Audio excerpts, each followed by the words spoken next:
Hello friends, welcome back to your own channel wealth wise.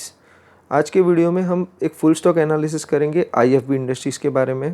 आपने कई सारे electronic stores में देखा होगा कि आपको washing machines, AC, dish washers वगैरह देखने मिलता है आईएफबी कंपनी का। तो उनका एक सेगमेंट है होम अप्लायंसेस, दूसरा सेगमेंट है making precision products which are used in vehicle components. Vehicle के इंजन्स बनाने के लिए, गियर बॉक्सेस बनाने के लिए जो सारे प्रोडक्ट्स लगते हैं उनका precision metal products IFB industries बनाती है। Friends, don't forget to like, share and subscribe your channel wealth wise. आज का वीडियो हमने बनाया है हमारे एक व्यूअर की तरफ से। उनकी रिक्वेस्ट थी कि सर आप इसके ऊपर वीडियो बना दीजिए।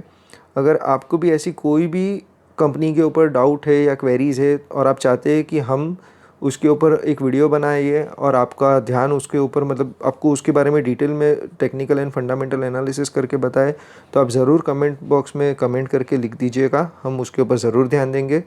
इन्होंने पूछा था रिजल्ट ओरिएंटेड स्टॉक, तो आई होप आपने गुजरात गैस में अप्रॉक्सीमेटली 14 to 18% का प्रॉफिट गेन कर लिया होगा, वो भी लेस देन 10 डेज़ में।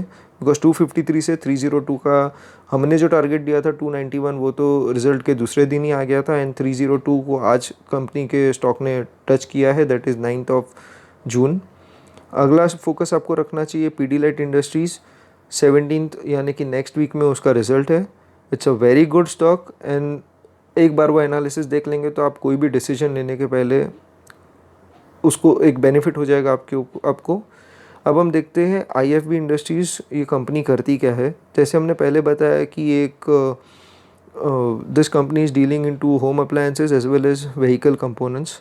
एक प्रिसीजन मेकिंग प्रोडक्ट्स रहता है। Fine blanking is a procedure to make metal components that too with perfect precision.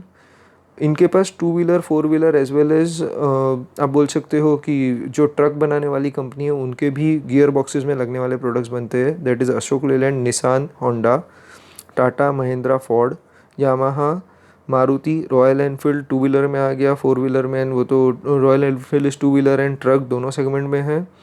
Hero MotoCorp, TVS, Honda, मतलब ये कंपनी इतने सारे, मतलब आप बोल सकते हो कि two wheeler and four wheeler के सभी and as well as truck बनाने वाली सभी मेजर कंपनियों को केटर करती है। दोस्तों, हम ज़्यादा टाइम इस पर नहीं वेस्ट करते हुए आपको एक इन्वेस्टर के पॉइंट ऑफ व्यू से क्या देखना चाहिए वो बताएंगे। सारा श्रेय जाता है Screener.in को। दिस कंपनी इज़ इनटू, पहले आप देख सकते हैं कि ये कंपनी का मार्केट कैप एक स्मॉल कैप कंपनी है जिसका मार्केट कैप बहुत ही कम है। करंट प्राइस आप देख सकते हो 409 के आसपास है। 52 वीक हाई एंड लो यहाँ पे दिख रहा है। मेन प्रॉब्लम इस कि कंपनी बिल्कुल डिविडेंड नहीं देती है, चाहे ग्रोथ इनका पिछले 3 साल से अप्रॉक्सीमेटली 20% ग्रोथ दिखा रही है। अब हम देख लेते हैं कि ये कंपनी का करंट ट्रेंड क्या है। पिछले 3 इयर्स में कंपनी का करंट ट्रेंड हमें दिखने मिल रहा है कि ये एक, बोलते हैं ना, डाउन ट्रेंड में चलने वाली कंपनी है। आज की डेट में this is going in down trend. Usually हम वैसी कंपनी सिलेक्ट करते हैं जिसका ट्रेंड ऊपर रहता है, या तो अभी कोई ऐसा पेंडेमिक आ गया है उस वजह से मार्केट क्रैश हुआ है, या तो करेक्शन आया है मार्केट में, तो इट्स ओके। बट ये कंपनी पिछले 3 साल से अभी भी डाउन ट्रेंड में है, तो that is a sign of worry. एक चीज़ अच्छी है कंपनी में कि इट्स अ डेप्थ free company and good profit of around 24% over 5 years। Quarter results की हम बात कर लेते हैं, तो आप देख सकते हो कि इन्होंने अभी तक अपना फर्स्ट क्वार्टर यानी कि जनवरी, फरवरी, मार्च का रिजल्ट डिस्क्लोज नहीं किया due to pandemic, that is corona virus and lockdown.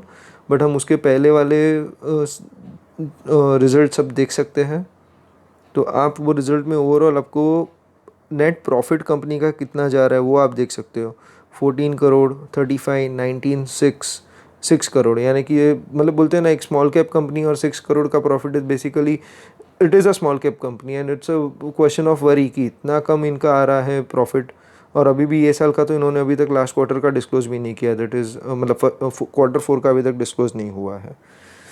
हम आपको ईयर ऑन ईयर भी दिखा देते हैं कि इनका कितना ओवरऑल प्रॉफिट है, क्या है, that is in 17, 18, 19 and trailing 12 months का। तो आप देख सकते हो कि 19, 18, 17 55 crore year on full year का प्रॉफिट, फिर 83 that is a growth, again there is a lag की 74 पे आ गया है, एंड अभी वो दिखा रहा है कि इट इज़ एट 52। अगर लास्ट क्वार्टर का भी अगर फ्लैट रिजल्ट एक्सपेक्ट करते हैं हम लोग, तो भी you can say this company would give profit year on year wise around 50 से लेके 60 करोड़ के बीच में। डिविडेंड पे आउट तो company is practically zero, no dividend. हम compound sales and compound profit की बात कर ले तो अप्रॉक्सीमेटली 20% एंड ट्रेलिंग 12 मंथ्स में sales growth is 10%। Profit growth की बात करें तो 3 ईयर्स में 33 है, लेकिन ट्रेलिंग 12 मंथ्स में profit is -32%। That is a sign of worry. हम दूसरी बात कर लेते हैं, दैट इज़ एनएससी के ऑफिशियल वेबसाइट पे आज यानी कि 9th को ये कंपनी के ट्रेडिंग के ऊपर 60% जितनी डिलीवरी उठाई गई है। That's a very good sign, मतलब लोगों को काफ़ी भरोसा है। बट लेट्स सी अभी और आगे हमारा एनालिसिस क्या कहता है। अब हम देख लेते हैं कि शेयर होल्डिंग पैटर्न। प्रमोटर्स के पास आज की डेट में अप्रॉक्सीमेटली 75% ऑफ स्टॉक्स है। That is really very good sign. Mutual fund houses के पास बहुत कम है। Domestic and foreign institutional holdings भी काफ़ी कम है। अदर पार्टीज़ के पास अराउंड 14% है। प्रमोटर्स के एक भी प्लेज शेयर्स नहीं है। That's a good sign. And promoters का होल्डिंग भी एक कंपनी में बहुत ही अच्छा है। That is again a very good sign. हम लोग ने एनएससी की ऑफिशियल वेबसाइट पे देखा तो उन्होंने दिया हुआ है डिसरप्शन, मतलब 23 मार्च का इनका एक लेटर है saying disruption in operation on account of कोविड-19 pandemic. Home appliance division we have not started production of our washing machine plant in Goa as we have enough finish stock. यानी कि आपको समझ में आता है कि पेंडेमिक की वजह से इन्होंने प्रोडक्शन अभी तक चालू नहीं किया है।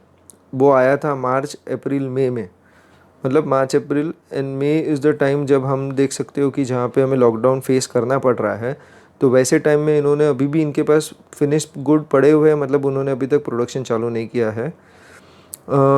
Dryer line will be operated as stock is low. Okay. AC plant operation is commenced, but AC के फिनिश गुड्स अभी तक आए नहीं है बिकॉज बहुत सारे प्रोडक्ट्स उनके इंपोर्ट किए जाते हैं। फिर आप देख सकते हो कि फाइन ब्लैंकिंग यानी कि व्हीकल कंपोनेंट्स बनाने के वाले जो भी डिवीज़न है कलकत्ता एंड बेंगलोर में, factories are running as per government notification, but orders from the customers are low. Because आपको मालूम है कि आज की डेट में लॉकडाउन में लोगों के मन में फियर है, तो कोई ना ही गाड़ी खरीद रहा है ना ही बाइक खरीद रहा है। फिलहाल लॉकडाउन की वजह से तो उनका भी कोई प्रोडक्शन नहीं है, तो ऑब्वियसली उनको गियर बॉक्सेस के लिए लगने वाला नहीं है इनके components. So they are selling off currently their finish goods. Motor division and washing machine motor line is closed as washing machine production is zero.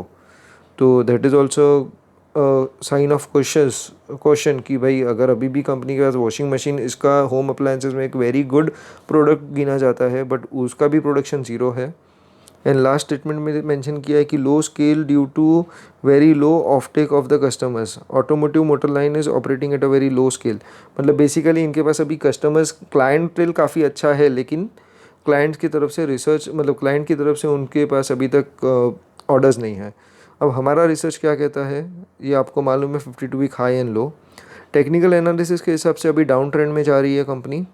हमको नियर फ्यूचर में ये कंपनी अप्रॉक्सीमेटली 390 के लेवल्स पे दिख रही है। 390 काफ़ी अच्छा सपोर्ट लेवल है, एंड वहाँ से अगर रिवर्सल आ सकता है तो it can go up to 432, that is 409, 415 and 432। आगे हमें दिख रहा है कि अगर 390 का भी अगर इसने सपोर्ट तोड़ दिया तो it can go down till 351। दोस्तों, this is completely educational purpose, so आप कोई भी डिसीजन लेने के पहले एक बार खुद का रिसर्च करें। हमारे वीडियो से आपको हम एजुकेट कर सकते हैं, but we cannot give you buy and sell calls, that is only as per your own knowledge. This is the view as per technical analysis.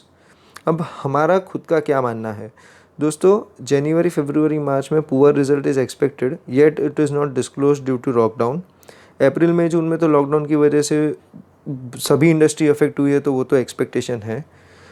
हमारा ये मानना है कि ये स्टॉक को आपको होल्ड नहीं करना चाहिए, इसमें से एग्ज़िट जितना हो सके उतना जल्दी कर लेना चाहिए। आप इमेजिन करिए अगर आपने 10 रुपये ये कंपनी में डाले थे आज वो कंपनी में 4 रुपये हो गए उसकी value, because stock is in the down trend since past 3 years. And 4 rupees का स्टॉक अगर मतलब हम आपने ऑलरेडी 60% अपना कैपिटल इरोजन हो गया है। अगर वो 4 रुपये का स्टॉक फिर से 2 रुपये हो जाता है तो आप 50% of the capital again Erode कर देंगे। मतलब आपने प्रैक्टिकली 10 रुपये का माल 2 रुपये में हो गया, यानी कि 80% आपने अपना कैपिटल इरोड कर दिया है। दोस्तों, हम स्टॉक मार्केट में एंटर करते हैं ताकि हम मल्टी बैगर रिटर्न पा सकें, बट मल्टी बैगर रिटर्न के लिए buying something small cap company जिसका भी यू कैन से 3 साल में अगर डाउन ट्रेंड में है, कोई रिवर्सल नहीं दिख रहा है, फिर भी अगर हम वो कंपनी के साथ जुड़े रहे तो that is a point of consciousness. This video is only for educational purpose. हमारा इतना मानना है कि अगर आपको ऑटोमोबाइल सेक्टर के लिए अगर कोई स्टॉक्स चाहिए तो मिंडा इंडस्ट्रीज़ है, मदरसन सुमी है, जो मार्केट कैप में भी काफ़ी अच्छी है एटलीस्ट इसके कंपैरिजन में, एंड उनके प्रोडक्ट लाइन भी काफ़ी अच्छे है। एंड दूसरा दोस्तों, अभी इलेक्ट्रिक व्हीकल्स आ जाएंगे तो गियर बॉक्सेस का मतलब गियर बॉक्स विल बी, उसका जो सेल्स है वो कम हो जाएगा नॉर्मल व्हीकल्स का। तो गियर बॉक्स बनाने के कंपोनेंट्स बनाने वाली कंपनियां भी बहुत सारी इफ़ेक्ट होने वाली है, तो उसमें ये कंपनी को भी ज़्यादा इफ़ेक्ट हो सकता है। बाकी आपकी मर्ज़ी है, आपको जो स्टॉक लेना है आप खुद अपने रिसर्च के ऊपर ले सकते हैं। दोस्तों, don't forget to like, share and subscribe your own channel wealth Wise. कोई भी क्वेरीज है तो feel free to contact us, हम आपके लिए ही बैठे हैं। Thank you.